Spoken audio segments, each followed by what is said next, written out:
So hello, my name is Reshma Field from Swindon Will Writing. I'm a retired solicitor and I now just deal with drafting wills and powers of attorney. So I'm very pleased to be here today to talk to you, hopefully not talk at you, talk to you about some frequently asked questions that I get about powers of attorney.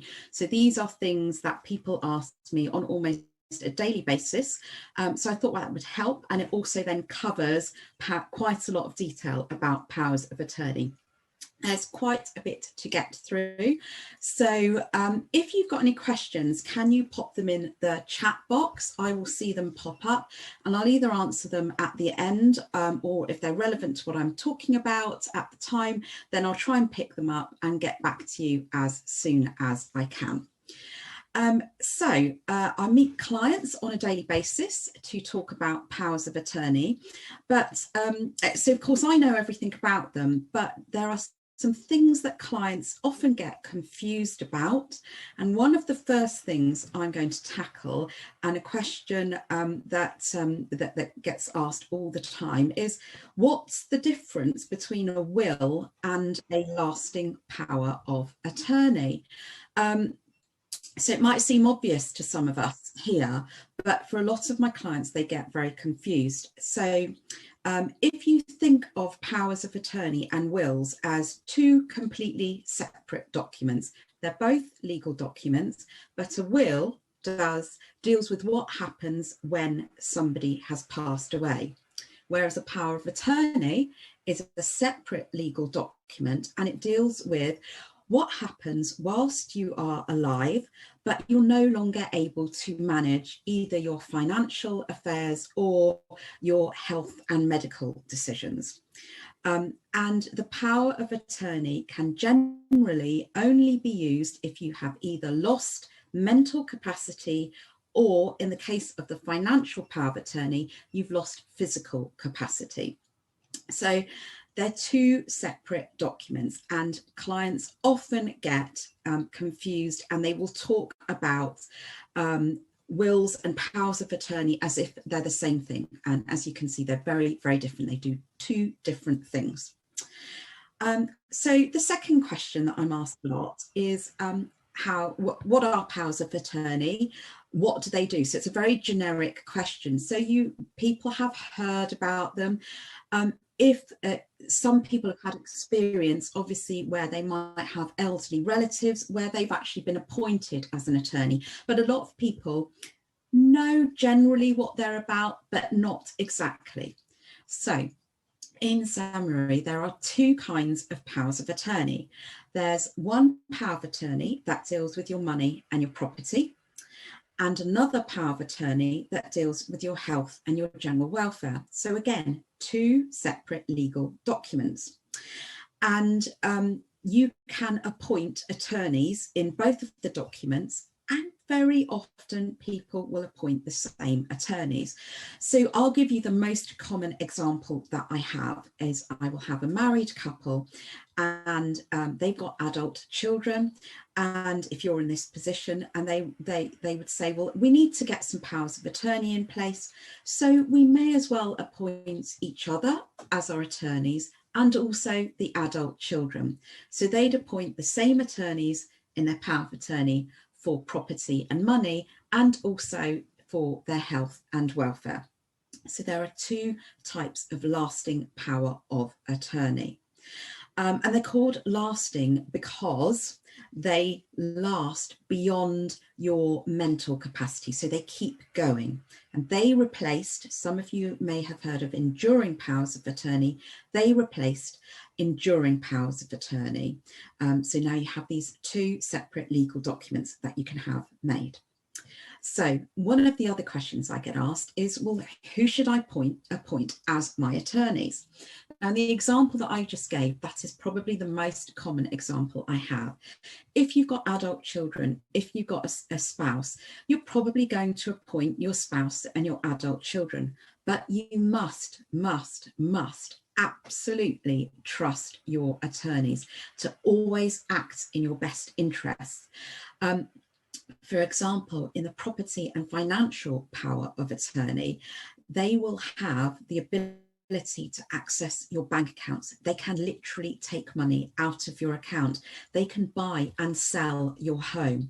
So there is a huge amount of responsibility that the attorneys have, and you have to have 100% trust in your attorneys that they are going to act in your best interest and do what needs to be done when you are no longer capable of making those decisions yourself.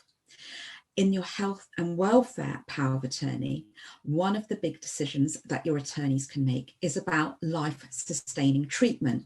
So this is where, if I give the example of being on a life support machine, your attorneys can speak on your behalf because obviously you wouldn't be able to, and they can make medical decisions and consent or refuse to life-sustaining treatment on your behalf. So again, you have to implicitly trust them to do what you would have done if you'd been able to communicate your wishes to the medical staff at that time. So trust is a big thing. Now, your attorneys must be 18. So they have to be adults. They can be your spouse, they can be a close trusted friend, they can be your adult children, or they could be a professional like a solicitor. But just be aware that somebody being appointed as a professional, maybe it's a solicitor or an accountant, can charge for the time that they spend acting as your attorney. They have a higher duty of care, but it comes at a cost. So it can cost quite a lot of money if you have an attorney acting for you, like that, a professional attorney. But sometimes that's the only choice that people have if they have no other surviving relatives or nobody that practically can take on that responsibility. And I think it's really important for your attorneys to know that there is a lot of responsibility that they are taking on.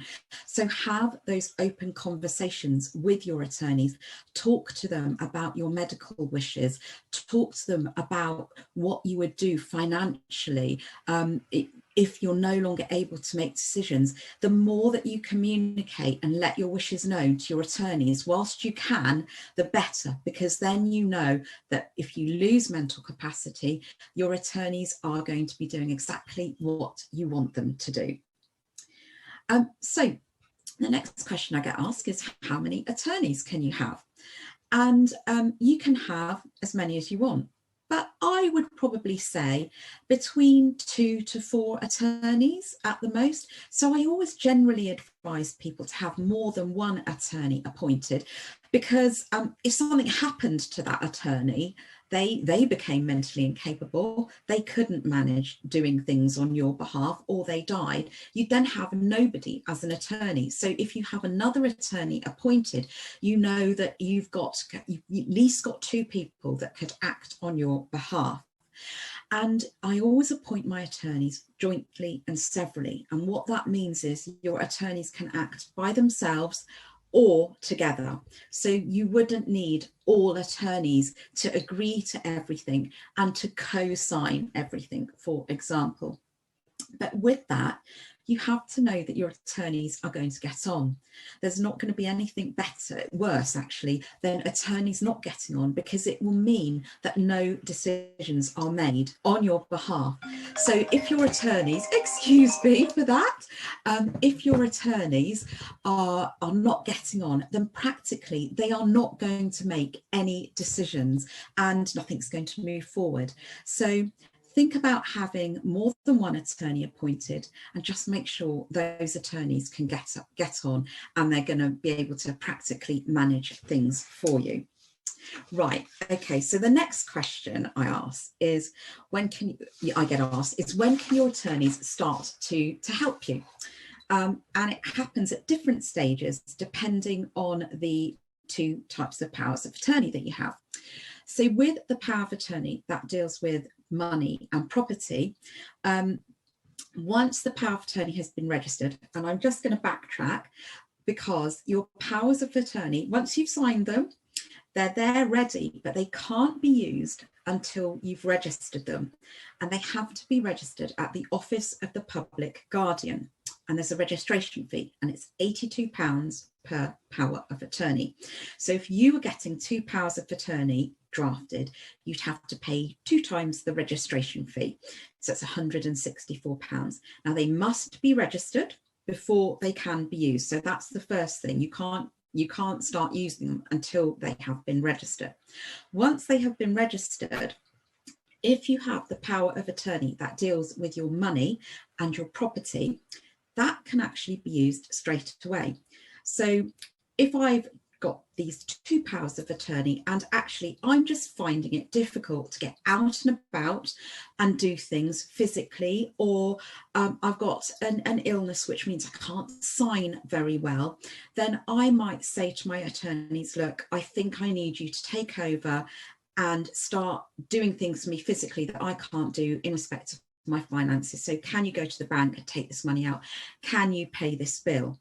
I've still got full mental capacity. I can still tell them what they need to do, but they can act as my attorneys, which is really good. The other stage where your attorneys can start to act is if you have lost mental capacity as well. And I will come on to mental capacity because that's something that I'm going to explain in a bit more detail later. So property and financial affairs, you can use that straight. Your attorneys can start using that if you have lost mental capacity, or even if you've lost physical capacity. The power of attorney in respect of your health and your welfare can only be used if you have lost mental capacity, and it kind of makes sense. If you are able to communicate your medical wishes, then it's up to you to do that. But if you have lost the ability to communicate that, or you do not have that mental capacity to communicate those wishes, then your attorneys are going to have to make those decisions for you. So what can your attorneys do under your powers of attorney? It's really useful for your attorneys to know this, and this is why I talk about the communication before you actually need these powers of attorney to be used. And actually the government has a great website. If you go Google lasting powers of attorney and you go to the .gov.uk website about it, they've got some brilliant guides. I couldn't write it better myself. They're very good. They're very useful for your attorneys. They're very useful for you. So I always recommend that my clients have a look at that website as well, because it's just got some brilliant information on it. So that's the .gov.uk website. Your attorneys always have to act in your best interest, and actually they always have to try and find out what you want to do. So for example, with illnesses like Alzheimer's and dementia, there are different stages, and in the early onset of dementia, people still have capacity, they can still make decisions. So just because somebody has been diagnosed with dementia, it does not mean that they have lost capacity. It just means that they have that illness and that they are then going to go through various stages. So at the early stages and quite far down the line, they can still make decisions. And so if they have been diagnosed, then as attorneys, you still have a duty to seek out their instructions. And actually, they can make unwise decisions, and just because they're unwise, it doesn't mean they've lost mental capacity. So your attorneys have to be very careful and make sure that as far as possible they are getting your instructions and help and trying to find out what you would want to do. There will be a stage when you might have lost full mental capacity. At that stage, your attorneys are not expected to ask you and expect you to be able to provide them with financial decisions, for example, and even medical decisions. So can the same people, now this also crops up where people get muddled up with wills and powers of attorney. Can the same people act as your attorneys and also as your executors? Well, yes, they can, because they're doing two separate things. As I said, what your attorneys are doing is they are dealing and helping you out whilst you're still alive. So in the example I gave of a married couple with adult children, your spouse and your adult children can help you out as attorneys. When you die, if you have also appointed them as your executors, they then take over as executors and deal with managing your estate. So yes, I'm raising this question because people ask me all the time, you can have attorneys and executors being the same people. It makes sense because you're probably going to trust the same people to do the two different jobs. A practical point here, who has to sign the powers of attorney? So you have to sign them if you're making the power of attorney. Your attorneys have to sign them, and your signature has to be witnessed, and your attorney's signature has to be witnessed. You can have the same person witnessing both all these signatures if you've got you and two attorneys. Then you also have to have what is known as a certificate provider. And a certificate provider is either a professional that deals in drafting powers of attorney and has the right level of experience, or they could be a trusted friend that you've known for over 2 years. And what the certificate provider has to do is go through the power of attorney with you, make sure you understand what you're doing, and then they have to sign to confirm that you understand what you're doing, you've got the mental capacity to make the power of attorney, you haven't been forced into it, and there's no other reason they can think of that you shouldn't be signing that power of attorney. So for example, for my clients, I act as a certificate provider because I've spoken to them, I've assessed their mental capacity for the purpose of the power of attorney. So I know that they haven't been unduly influenced because I've seen them by themselves, and I know that they've got the mental capacity to make that power of attorney. So you don't, the other thing that people ask is, do we all have to be present for, so do you have to have my attorneys there as well as myself? Because it's difficult, one attorney lives up up north or even in a different country. So no, you don't all have to be present.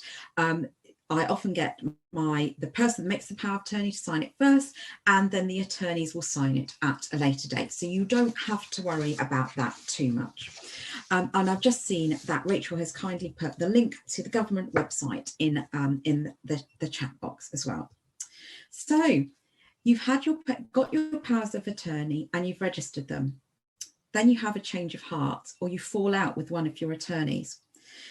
What happens if you want to cancel your power of attorney, and how can you do that? Well, you can cancel it. You can revoke it. You have to draft a deed of revocation. It's more complicated than it sounds. The government website gives you an example of a deed of revocation in their handbook for powers of attorney. And then you have to submit that deed of revocation to the Office of the Public Guardian and let them know that you have cancelled, that you have revoked your power of attorney. The annoying thing is you then have to make a new power of attorney, and you would then have to register that. So actually changing a power of attorney is probably harder than changing your will, because there's more of a process to go through, and actually it's going to cost a lot more. So I would say be very careful about who you appoint as your attorneys, and think of it almost as a permanent document. You don't really want to be changing your mind about it unless you really have to, and there's a significant reason why an attorney, for example, is no longer appropriate to be your attorney. So remember, if one of your attorneys dies and you've still got somebody else appointed as an attorney, and they have been appointed jointly and severally, that's very important, then even if an attorney has died, the surviving attorney can continue to act as your attorney, which is why it's always good to have more than one attorney appointed. So unfortunately, powers of attorney are abused on a daily basis. So what should you do if you think your attorneys are abusing your power of attorney? Or indeed, if you think that an attorney is abusing a power of attorney and it's not your own, it could be a friend's or a relative's, you must report it straight away to the Office of the Public Guardian and let them know so that they can investigate it further, because that attorney can be removed. And if criminal convictions have to be dealt with, then you could be going down a prosecution route depending on what they have done. What happens if you don't have a power of attorney? So I always say to get your powers of attorney drafted while you're all still young, fit and able. And I'm talking about perhaps in your 50s, 60s, even in your 70s. What you don't want to do is leave it too late. So if you have been diagnosed, or a relative has been diagnosed with Alzheimer's or dementia, and they're still at that early stage, they still have capacity to make a power of attorney.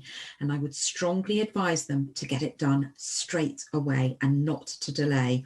You need to have a power of attorney done while you still have the mental capacity to make one. If your relative has lost mental capacity, or indeed if you have lost mental capacity, it is too late to have a lasting power of attorney drafted. In that case, it's not the end of the world. You have to go down a different route to have somebody appointed to take over your affairs. And that person is called a deputy. It's a very funny word, I always think, but they are appointed as your deputy. They would have to make the application because you've lost mental capacity. They'd have to make the application to a place called the Court of Protection. It costs a lot of money to do that, and it takes a long time. So it's best to be avoided, really. And once somebody is appointed as your deputy, they then have to, they're then kind of under the charge of the Court of Protection, and they might have to submit yearly accounts, etc. So it's a more onerous responsibility. There's the same level of responsibility, but in terms of maybe the administration, there's another step that you have to go through. So I would avoid that route at all costs, and I would ensure that if you're thinking that a relative might need a power of attorney drafted, I would speak to them sooner rather than later to get that power of attorney in place. Or indeed, if you're thinking, well, I'll just leave it another 5 or 10 years, or I don't need to worry about it until I have dementia or until I have Alzheimer's, then remember that could be too late. You want to get it done while you're young, fit and able. So another question that I get asked is, can the powers of attorney be used abroad?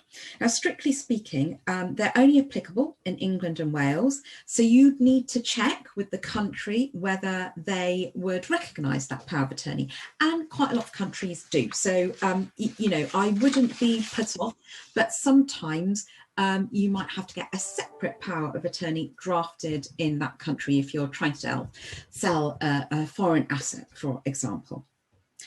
So a lot of one of my final questions is, do I even need to get a power of attorney in place? You know, do I need this? Well, I think of them like insurance documents. If you have one in place, you hope you never need it. You hope you're never going to have to use it, and it's just sat there unused. But if you do need to use a power of attorney and you did get one in place, they are very, very useful documents. So it's a really good idea to get them in place. But think of them like insurance documents. You hope you never have to use them. If you do, brilliant. And definitely, you know, if you are diagnosed with something like Alzheimer's or dementia, or your relatives are, and they don't have a power of attorney in place, and that is an immediate trigger to get something sorted out for them or for yourself straight away. So how much does it all cost? Well, I mentioned the registration fees, which you have to pay to the Office of the Public Guardian, and that's £82 per power of attorney. Now, we've got the government link in the chat box. Now you can actually do your power of attorney yourself. That's what the government wanted to do, wanted you to have the ability to do. So if you go to that link, you can download the forms, print them off and fill them out. You can even do it online via that link. That means you're not paying anybody like me, any solicitor, any fees for drafting your power of attorney. And the only fee you would be paying is the registration fee to get the power of attorney registered. The other way to do it, because a lot of my clients just take one look at the forms, they're about 20 odd pages long, and they just say, no, can we please get it done by you? Or, you know, they'll ask a solicitor to do it. Then it depends on how much that professional will charge for drafting the powers of attorney and registering them. And I always register all of my clients' powers of attorney, and I do that for my peace of mind to know that they have been registered, and also for my client's peace of mind, so that you know that there's no objections have been raised, nothing else needs to be done, and they are then good to go if you ever need them. So I will at some stage pop a link in the chat box about to my website, which will then have my prices for powers of attorney. Now, a brief note, because I didn't mention this, and actually it might be useful. in the power of attorney document, you can put instructions and you can put preferences. It's up to you if you want to use those. I generally advise my clients not to put instructions or preferences in the powers of attorney, but to keep them very generalised, so that if somebody needs to act as your attorney, they can do whatever they need to do practically to help you and to act in your best interests. Sometimes if you put restrictions in or instructions in that are unclear, it can make that document unworkable. So I would be very careful about thinking about whether you put any instructions or even preferences in there. Some clients do put preferences in about life-sustaining treatment and what quality of life means to them, which is why I always say to have a chat with your attorneys and talk through these important decisions. What does quality of life mean to you? What does life-sustaining treatment mean to you? When would you want that life-sustaining treatment stopped? In what circumstances would you balance up having a life that you want to lead versus dying in dignity? So these are really important and tough questions to have with your family and with your attorneys.